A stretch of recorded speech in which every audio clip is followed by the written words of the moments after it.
So, from today we're going to talk about magnets. Magnets are fun devices. You probably played with them as a kid. I certainly have seen them on your refrigerator doors, but they're in all sorts of places.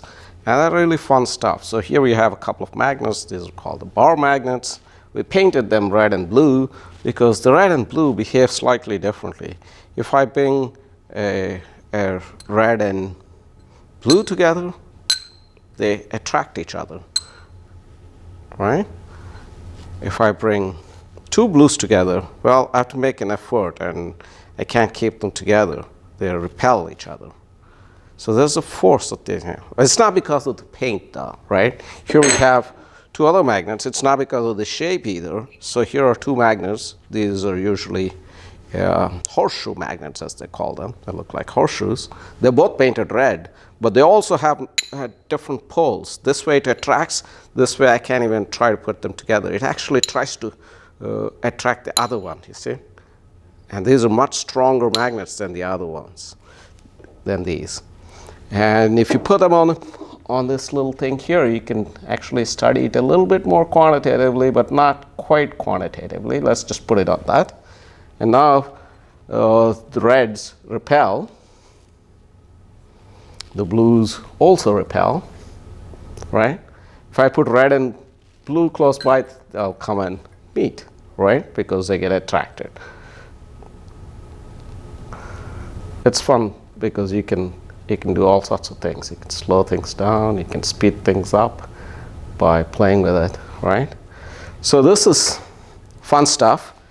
And these forces are just like the electric forces.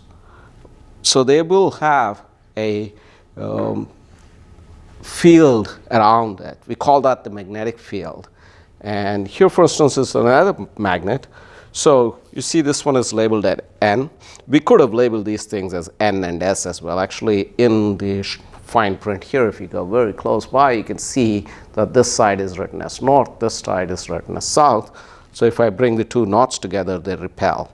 Whereas if I bring north and south together, they attract, right?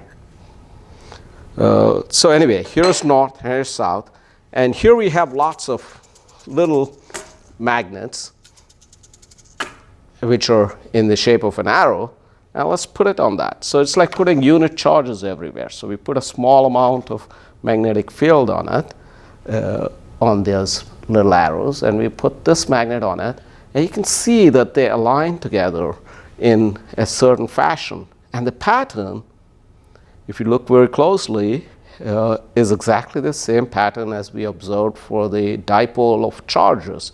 When we had a plus charge and a minus charge, it behaved very similarly. But this is actually magnetic field lines that you're seeing in this particular pattern here. So there is an intimate connection between electricity and magnetism.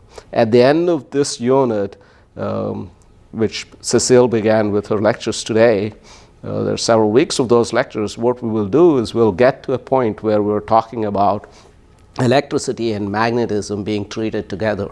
James Clerk Maxwell wrote a combined theory for the two of them. That was a major accomplishment of the 19th century physics.